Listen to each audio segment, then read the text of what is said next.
ನಿಲ್ಲಿಸುವಂತೆ ಅನಗತ್ಯ ಕಿರುಕುಳ ನೀಡುತ್ತಿದ್ದಾರೆಂದು ಆರೋಪಿಸಿ ಗಣಿ ಮಾಲೀಕರು ಚಾಮರಾಜನಗರದಲ್ಲಿ ಪ್ರತಿಭಟನಾ ಮೆರವಣಿಗೆ ನಡೆಸಿದರು.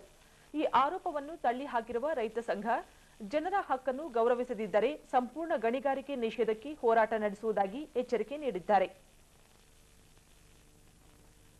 ರೈತ ಸಂಘ ಹಾಗೂ ಹಸಿರು ಸೇನೆಯ ಕಿರುಕುಳ ತಪ್ಪಿಸುವಂತೆ ಒತ್ತಾಯಿಸಿ ಚಾಮರಾಜನಗರದ ಪ್ರವಾಸಿ ಮಂದಿರದಿಂದ ಮೆರವಣಿಗೆ ಆರಂಭಿಸಿದ ಗಣಿ ಮಾಲೀಕರು ಪಚ್ಚಪ್ಪ ವೃತ್ತದಲ್ಲಿ ರಸ್ತೆ ತಡೆ ನಡೆಸಿದರು.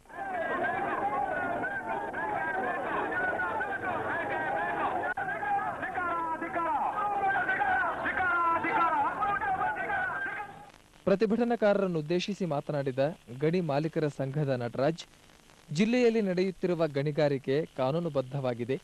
ಆದರೆ ರೈತ ಸಂಘದ ಕಾರ್ಯಕರ್ತರು ಅನಗತ್ಯ ಕಿರುಕುಳ ನೀಡುತ್ತಿದ್ದಾರೆ ಎಂದು ದೂರಿದರು.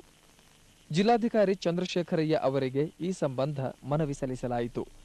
ಈ ಮಧ್ಯೆ ರೈತ ಸಂಘದ ಕಾರ್ಯಕರ್ತರು ಗಣಿ ಮಾಲೀಕರ ಆರೋಪವನ್ನು ತಳ್ಳಿಹಾಕಿದ್ದಾರೆ.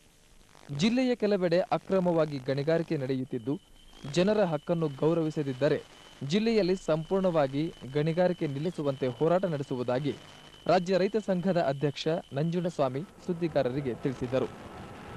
ಆ ಕಾರಣ ಇದುವರೆಗೆ ಏನು ತಪ್ಪು ಮಾಡಿದ್ದಾರೆ ಅದನ್ನು ಮನವರಿಕೆ ಮಾಡಿಕೊಂಡು ಪ್ರತಿಷ್ಠೆ ಪ್ರದರ್ಶನ ಮಾಡಿದರು. ಜನಗಳ ಹಕ್ಕನ್ನು ಗೌರವಿಸಿಕೊಂಡು ಮುಂದುವರೆದರೆ ಗಣಿಗಾರಿಕೆ ಮುಂದುವರಿಯುತ್ತೆ ಈ ಜಿಲ್ಲೆಯಲ್ಲಿ. ಇಲ್ಲಾಂದ್ರೆ ನಾವು ಎಲ್ಲ ಗಣಿಗಾರಿಕೆಯನ್ನು ನಿಲ್ಲಿಸಬೇಕು. ಸರ್ಕಾರಿ ಜಮೀನುಗಳಲ್ಲಿ ಅಕ್ರಮ ಗಣಿಗಾರಿಕೆ ನಡೆಯುತ್ತಿದ್ದರೂ ಇದರಿಂದ ರಸ್ತೆಗಳು, ಬೆಳೆ ಹಾಳಾಗಿದ್ದು ಗ್ರಾಮೀಣ ವ್ಯವಸ್ಥೆ ಅಸ್ತವ್ಯಸ್ತವಾಗಿದೆ.